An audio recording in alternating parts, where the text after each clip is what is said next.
The terrifying last minutes of 21 ultramarathon runners.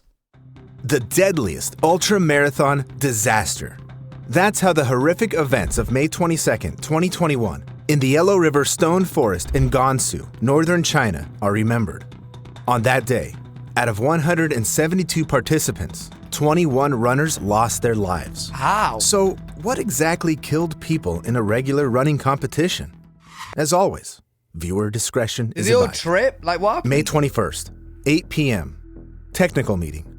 As always, the organizers were concerned about whether the runners would face extreme heat and the risks of heat stroke.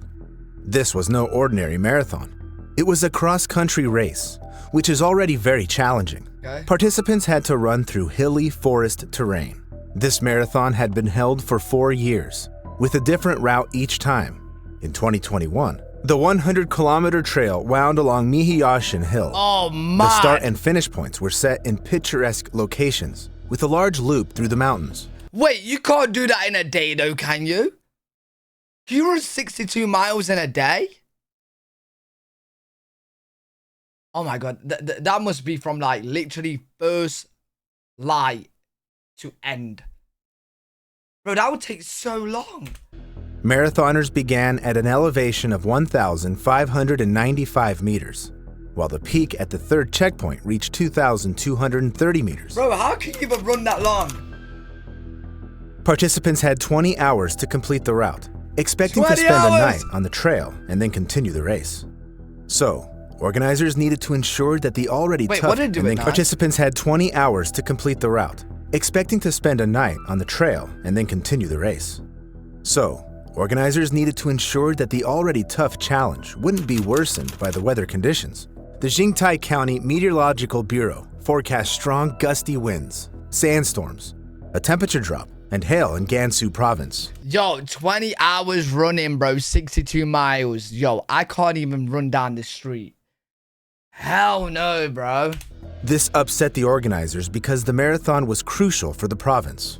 Additionally, other sources did not confirm the temperature drop information, so the organizers did not postpone the race date. Meanwhile, participant Chen Hui eagerly awaited the morning. He was supposed to participate in a different marathon, but it was canceled due to an epidemic in the city. Then, Chen learned that someone had dropped out of the Gansu race, and he could take the vacant spot. Hui had already participated in 3 cross-country races, but this was his first attempt at the 100-kilometer distance. Mad. So That's he gladly crazy. accepted the challenge without questioning why people had dropped out at the last minute. Average jogging speed is 6 miles per hour. If you train well, you could... Yeah, but 62 miles. 62 miles. Yo. 7 a.m. Chen woke up and began preparing for the race. Like the other participants, organizers, and reporters, about an hour later, a photographer noticed through their lens that the weather was indeed worsening, and rain clouds were slowly moving in their direction. In nearby villages, the wind had already picked up, and the temperature started to drop steadily by 1 degree per hour. However, at this time, in the geopark where the race was taking place, the sun was still shining, and the runners waiting at the start didn't suspect that rain was about to hit the mountains. But Chen wasn't thinking about the rain. He was more worried about heat stroke, so he wore compression pants under his shorts and a short-sleeve shirt, along with arm sleeves for UV protection. Yo, I don't get, like, in a race, how could 21... That's a lot of people to die from running. That's, like, what? At 9 a.m., a gunshot signaled the start, and the participants took off. Suddenly, the wind blew off runners' caps and hats. It looked amusing from the outside, but this was the first sign hinting at the worsening weather that would later become fatal for them. 10:40 a.m. Chen Hui had already passed the canyon and was heading to the second checkpoint. But around 11 a.m., the rain began. Chen had already reached the second checkpoint and continued to the third despite the worsening weather. All right, now cool him this down, was the most challenging section of the race, with an almost 1,000-meter climb up the mountain. Oh. Directional signs. Tied. Yo. Nah. Bro, yo, there's no way. How do people run like this, bro? Directional signs, tied to rocks earlier, were scattered by the wind. Strong gusts knocked runners off their feet that's not and good with chilled rain. them. Additionally, in the mountains, the rain that had started earlier became increasingly intense and soon turned into hail. At this moment, Chen saw other participants turning back. The weather at the peak became unbearable, so the participants headed back. But the return journey would still take considerable time. Finishing was out of the question. Others advised Chen to turn back with them. However, he decided to try to continue, hoping the weather would change quickly. But soon, he could neither run nor even stand as his legs began to cramp. The rain intensified, and he decided to find shelter. Hui had an emergency blanket, which he wrapped around himself to shield himself from the rain. But the wind tore it apart instantly. Chen hurried back, and now he was the one who warned the runners he met on the way that they should return, but no one listened. Meanwhile, the organizers hesitated to stop the event until the last moment. But at 12:17 p.m., the first message asking for help appeared. Yo, I ain't gonna lie, bro. It's a race. You know what I mean? Like, it's not gonna upset too many people if you cancel it and postpone it for another day. Do you know what I'm saying? You could do a race whenever, bro. But at 12:17 p.m., the first message asking for help appeared in the marathon group chat. There was no more time to waste, and the coordinators gathered 20 rescuers who immediately set out on the mountain trail to save the runners. However, this should have been done much earlier. Chen Hui was suffering from leg pain and frantically sought shelter from the relentless rain. Around 1 p.m., he stumbled upon a small stone house by the roadside. A soldier stood nearby, nervously shouting into a radio that they needed backup. Chen realized that, aside from this man, he hadn't seen anyone responsible for the participants' safety on the marathon route. Inside the house, 4 people huddled together, shivering from the cold. Mad. More and more marathoners began to crowd into the stone structure. Wait. This is the real photo of the house. It said, you can't see it because of chat, but it says real photo. This is the house. Oh, this is a nightmare, bro. This is a nightmare.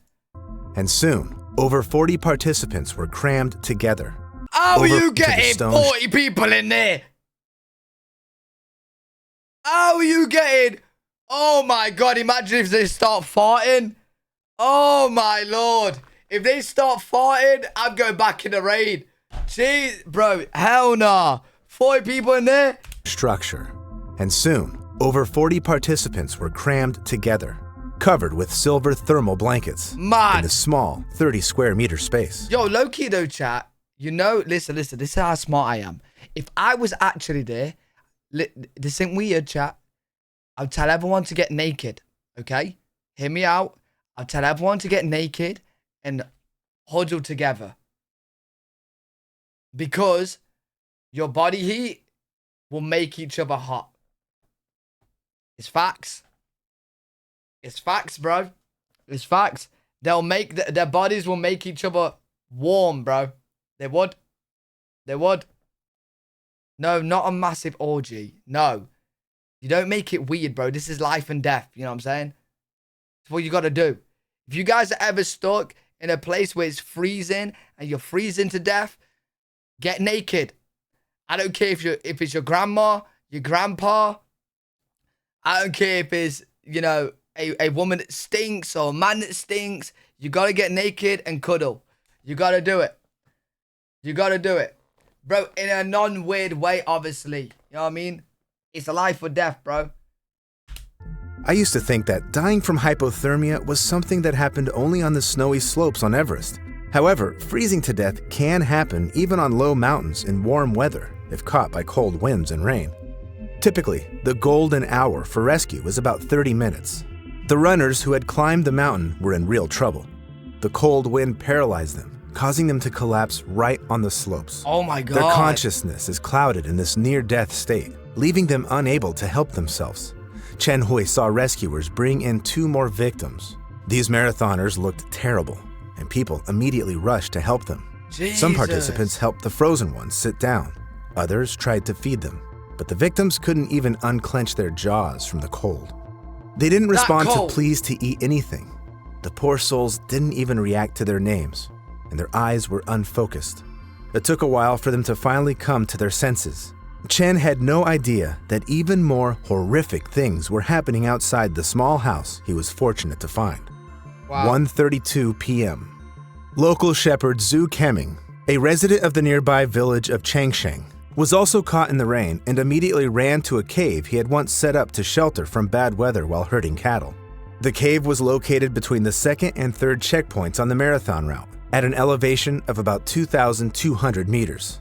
Near the entrance, Zhu saw a man in a summer t-shirt, crossing his arms over his chest to stay warm. This was a marathon participant seeking refuge. He complained to Zhu about leg cramps, and Zhu quickly led him inside. Soon, 4 more people found the cave. Zhu immediately started a fire with a small amount of wood and old books he had left there. I don't understand, like, why is there not people looking for them in jeeps, cars, vehicle? You know what I'm saying? Like, is there no radios here? Is there no signals? Is there no people, like, waving down checkpoints? Like, I'm confused. Like, it's a big running event. It was just a bad setup. Awful setup. Awful, bro. It became a bit warmer. The runners told Zhu that many people were still trapped by the bad weather on the mountain, collapsing and freezing on the slopes. Upon hearing this, Zhu set out to find them with a runner who had warmed up and put on clothes Zhu had also left in the cave. Amid the mountain ridge, they found a man lying on his stomach, clutching a thermal blanket. Together, they carried him to the cave. Moreover, Wang Qinlin, the party secretary of Humashui village, quickly organized over 20 villagers to take blankets, buns, and water to the runners in the cave upon learning of the incident. 6 people were saved, but many runners still needed help. 2 p.m. I ain't gonna lie. Bro, 21 people apparently died. Bro, it could have been a lot more. From what I'm hearing, it could have been nearly all of them, dude. The event organizers suspended the race and called for additional rescue teams equipped with drones, thermal imagers, and radar detectors. Hey, about time! Meanwhile, at checkpoint 4, photographers and support staff were already waiting for the runners. They had prepared hot beef soup, but didn't understand why the participants hadn't arrived yet. Photographers and 3 rescue team members on duty at the checkpoint went into the mountains to check the situation. At 2:37 p.m., they encountered the first runner. This participant had mild hypothermia as he was wearing a coat given to him by a colleague. He also mentioned the blown away signs, getting lost, and barely finding the route thanks to an offline map, since there was no internet in the mountains. But the most crucial information was that many participants on the mountain were suffering from the cold and rain and couldn't descend on their own. This information was relayed to the organizers. By 3 p.m., everyone in the area was mobilized to rescue the runners. They found the victims, dressed them in warm clothes, and helped them walk. However, not all the found runners needed help. Some had already frozen to death. Around 5 p.m., a bus brought Chen Hui and other runners from the small house to the foot of the mountain. Chen thought the other participants had safely waited out the bad weather, so he filmed the surrounding landscapes and edited a video about his marathon experience with cheerful music. Around 7 p.m., he posted the video online. Suddenly, notifications started blowing up Chen's phone. Many people harshly criticized him in the comments, calling him insensitive. But Chen didn't understand why everyone was so upset about a lighthearted video about the Gansu event and why they were cursing him. Oh, he just didn't He started know. scrolling through the news He didn't know. and was horrified to see that the world had been watching the rescue operation and learning about the fatalities for hours. Yo, imagine being that guy. Imagine not knowing and you posted a video like a cheerful one. Oh, what? Oh, that's yikes, bro. Yikes. As of 6 p.m., 139 athletes had been brought to safety, while 33 were still missing. Around 7 p.m., firefighters arrived at the 4th checkpoint to find the remaining runners. If help had arrived earlier, maybe the marathon wouldn't have turned into such hell. Meanwhile, photographers were taken from the route by car to be driven to a hotel. But then, information came about another runner still on the course nearby. The car went to meet her. At 8:20 p.m., Yo, 68... to me though, right? This is just a bad event, mate. This is just a bad event, bro. Because, yo, in my head, I'm thinking, yo, running event. Bro, you could prevent, like, people dying. Like, no one should have died here. You know what I'm saying? Get in your cars, drive on the track, get the rescue teams out. The weather was ready. You know what I mean? Like, Yo, that was just a bad event, bro. 8 kilometers from the starting point, they encountered a This is why you female should've athlete and exercised. picked her up to take her to safety. To their surprise, she burst into tears because they had interrupted her journey to the finish line and her chance to win the marathon. Bro, it's She was over. unaware of the unfolding tragedy. It's But they over. quickly informed her about the events on the route. At 9 p.m., the temperature in the mountains dropped to 1 degree. Rescuers and volunteers continued combing the hillside near the Yellow River shore. The task now was not to save everyone, but to help those showing signs of life. The locals were more effective in the rescue efforts since they knew the terrain well. By midnight, there were 720 rescuers on the mountain. They found 4 more runners in the Shepherd's Cave. However, due to the delay in aid, the shelter didn't save them from hypothermia. Wait. You're telling me there's 720 rescuers and there's villagers, right? And you know the track route, yeah? You're telling me you couldn't find these in time? You're telling me you couldn't find these Bro, if you gave me a car or a dirt buggy and told me the track route, I'd be able to find them in time, bro. Shelter didn't save them from hypothermia. Only one of them was alive. The last person rescued was a severely injured 60-year-old runner. June 23rd, 6 a.m. Chen Hui woke up and turned on his 21, phone. bro. People were still sending him news about the increasing number of bodies found on the mountain. At 9:30 a.m., rescuers discovered the last missing person, but she showed no signs of life.